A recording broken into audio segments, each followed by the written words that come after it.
नमस्कार, स्वागत है आपका खबरों का पंचनामा में। मैं हूं आपके साथ वक्ता। हम लेकर आए हैं देश और दुनिया की 5 बड़ी खबरें, जिस पर चर्चा के लिए हमारे साथ स्टूडियो में मौजूद हैं कैपिटल टीवी के editor in chief doctor Manish Kumar ji. Doctor साहब, आपका बहुत बहुत स्वागत। धन्यवाद। सबसे पहले नजर डालते हैं आज की हेडलाइन पर।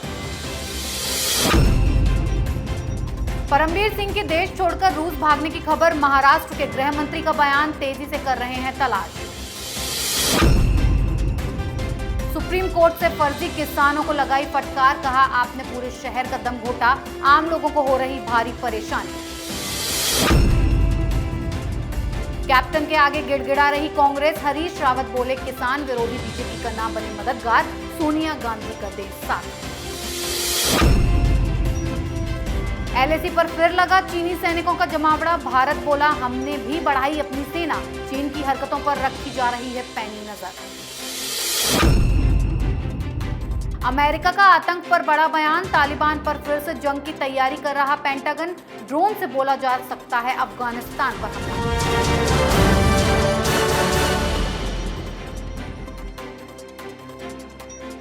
पहली खबर परमवीर सिंह पर। एंटीलिया केस में एनआईए की रडार पर आए मुंबई के पूर्व पुलिस कमिश्नर परमवीर सिंह के देश छोड़कर भागने की खबरें आई हैं। कयास ये लगाए जा रहे हैं कि वो रूस भाग गए हैं। इस मसले को लेकर महाराष्ट्र की राजनीति काफी गर्मा गई है। वहीं महाराष्ट्र के गृह मंत्री दिलीप वलसे पाटिल का कहना है कि परमवीर सिंह कहां हैं इसका पता लगाया जा रहा है। केंद्रीय गृह मंत्रालय भी उनका पता लगा रहा है। परमवीर सिंह पर जबरन वसूली के कई केस दर्ज हैं और परमवीर सिंह ने ही अनिल देशमुख पर वसूली का आरोप लगाया था। डॉक्टर साहब, क्या वाकई परमवीर सिंह देश छोड़कर भाग गए हैं? बिल्कुल भाग गए हैं। अगर गृह मंत्री महाराष्ट्र का ये कह रहे हैं कि उनके जो होम गार्ड के डीजी हैं उनका पता ठिकाना नहीं लग रहा है और पिछले 1 महीने से किसी भी एजेंसी से उनकी कोई वार्तालाप नहीं हुई है, तो इसका मतलब है कि वो देश के बाहर चले गए हैं। जो खबर आ रही है वो ये आ रही है कि वो नेपाल के रास्ते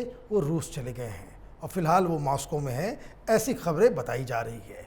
लेकिन सवाल इनके बाहर जाने का नहीं है, सवाल पूरे सिस्टम का है कि किस तरीके से परमवीर सिंह ने मुंबई पुलिस कमिश्नर रहते हुए कानून को ताक पे रख के पूरे सिस्टम को एक मजाक बनाया और अब जब 4-5 केसेस में वो आरोपी बन चुके हैं तो किस हिसाब से उन्होंने एक साथ महाराष्ट्र की सरकार और केंद्र सरकार और तमाम केंद्रीय एजेंसियों को ठेंगा दिखा करके उनको एक मजाक का पात्र बना दिया।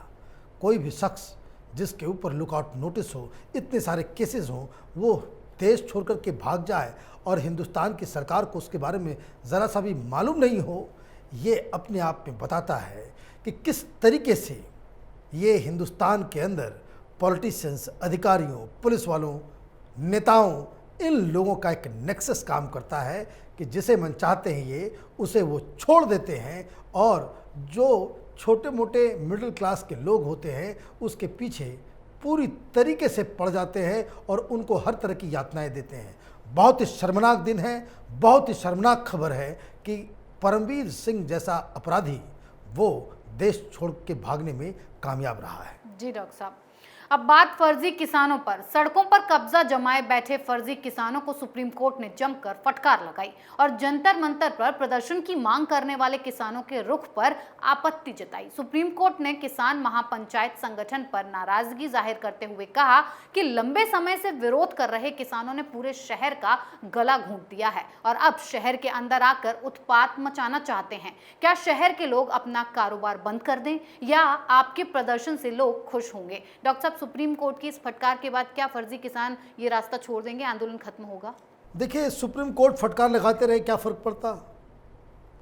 पुलिस सुप्रीम कोर्ट के आदेश को लागू नहीं करवा पाए तो क्या फर्क पड़ता? ये किसान नहीं है।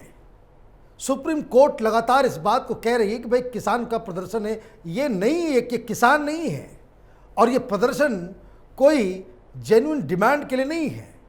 सुप्रीम कोर्ट की अवहेलना लगातार ये टिकैत और उसके गैंग के लोग करते आ रहे हैं। जिस हिसाब से सुप्रीम कोर्ट ने कमेटी बनाई कि भाई आपके जो ग्रीवांसेस हैं उसमें जाकर के आप अपनी बातें रखें, ये फर्जी किसान नेताओं ने कहा कि हम सुप्रीम कोर्ट के इस पैनल को नहीं मानते, उसको इन्होंने रिजेक्ट कर दिया। सरकार में धाक होती, साख होती और सुप्रीम कोर्ट के आदेश में उसको कह सकते हैं कि पावर हुआ होता तो उसी वक्त किसान संगठनों को सबक सिखाया जा सकता था। लेकिन सबको करनी है राजनीति। कोई राजनीति के हिसाब से अपने आप को नुकसान पहुंचाना नहीं चाहता। अभी चुनाव होने वाले हैं पंजाब में और उत्तर प्रदेश के अंदर में, इसलिए न केंद्र सरकार न राज्य सरकार इन लोगों के खिलाफ कार्रवाई करेगी। सुप्रीम कोर्ट लताड़ पर लताड़ लगाते रहे, उसका कोई फर्क नहीं पड़ता। अब सवाल एक और बड़ा है जो सुप्रीम कोर्ट में जिसकी सुनवाई की गई कि अब ये लोग कह रहे हैं कि भाई अब हमें दिल्ली के अंदर घुसने का आप परमिशन दें। मतलब ये कि आपको तो एक बार परमिशन दिया गया था कि आप पीसफुली प्रोटेस्ट कर सकते हैं दिल्ली के अंदर घुस के। 26 जनवरी को उस वक्त इन लोगों ने क्या हश्र किया था दिल्ली का और किस हिसाब से हिंसा फैलाई थी, तो वही काम ये फिर करना चाह रहे हैं। सरकार अगर लुंज पुंज तरीके से इस तरह के आंदोलन जीवियों को टैकल करेगी तो यही होगा। और मुझे लगता है कि जब तक यूपी और पंजाब के चुनाव नहीं हो जाते हैं तब तक इनके खिलाफ कोई कार्रवाई नहीं होगी। सुप्रीम कोर्ट बोलते रहें, लताड़ लगाते रहें, आदेश पे आदेश पास करते रहें, किसी के ऊपर उस पर अमल नहीं होगा। जी डॉक्टर साहब, तीसरी खबर पंजाब कांग्रेस में कलह पर। कैप्टन ने पार्टी छोड़ने का ऐलान किया तो कांग्रेस बुरी तरह तिलमिला उठी और अब कैप्टन के आगे ही गिड़गिड़ाने लगी, जिसके बाद हरीश रावत कैप्टन पर वार भी किया और दुलार भी। रावत ने बयान देते हुए कहा कि कैप्टन अमरिंदर सिंह को किसान विरोधी बीजेपी का मददगार नहीं बनना चाहिए, ये वक्त सोनिया गांधी के साथ खड़े होने का है। कांग्रेस नेता ने दावा किया कि 2 बार कॉल करके अमरिंदर को मनाने की कोशिश भी की गई थी, लेकिन ऐसा हुआ नहीं। अब कांग्रेस डॉक्टर साहब क्यों कैप्टन के आगे गिड़गिड़ा रही है?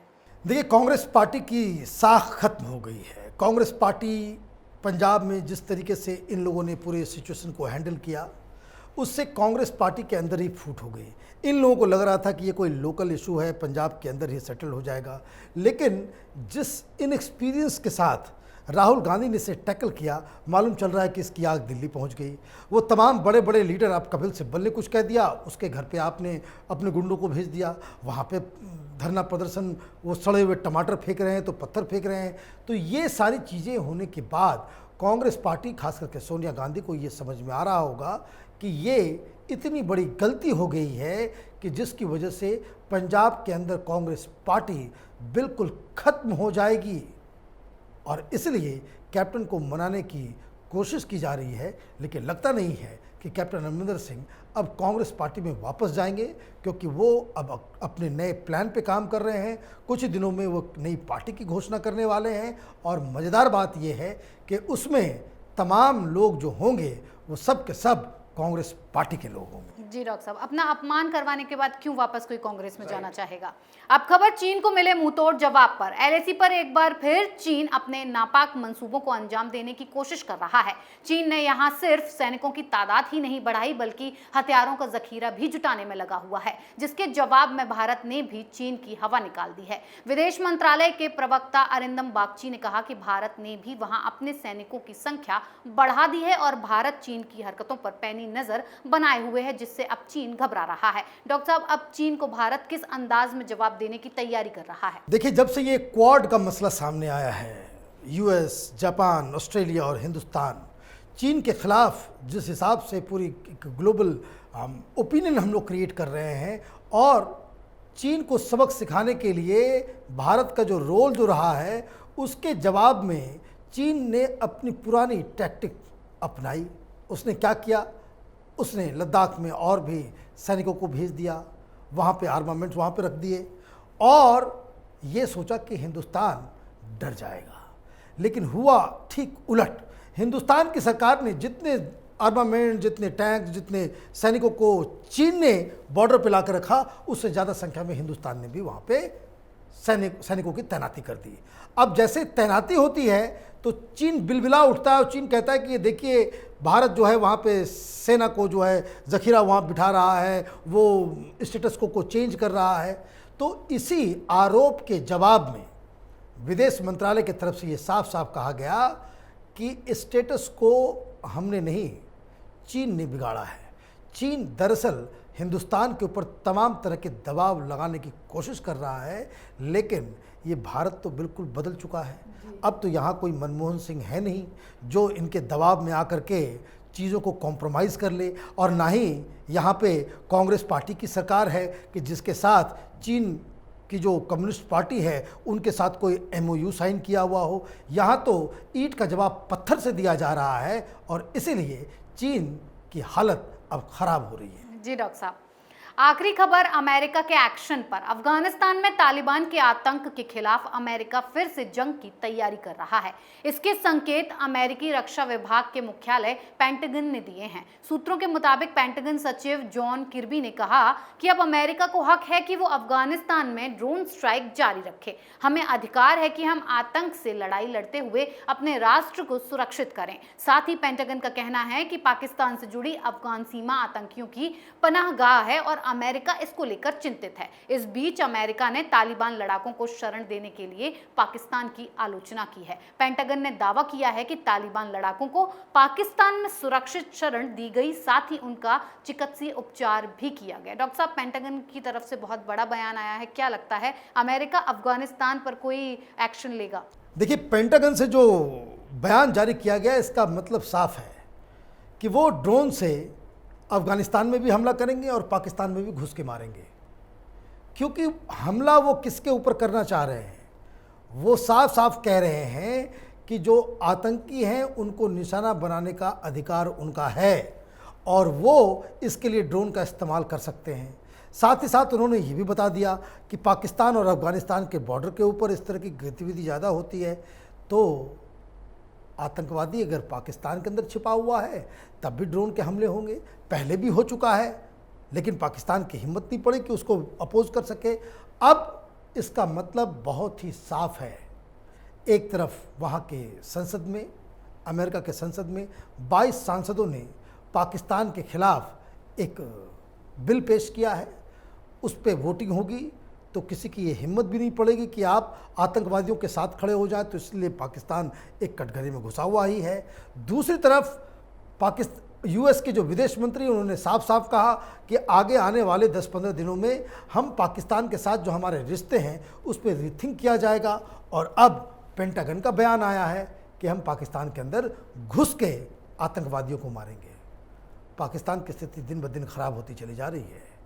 आपने आतंकियों को ट्रेनिंग दी, उसको पनाह दिया, उसे पैसे दिए, उसे सारे रिसोर्सेज आपने मुहैया कराए, और अब पाकिस्तान कहीं यू टर्न लेने लायक भी नहीं बचा है, इसलिए पूरी दुनिया के निशाने पे आ गया है। जी डॉक्टर साहब, बहुत बहुत धन्यवाद इतनी सटीक और बेहतरीन जानकारी। धन्यवाद।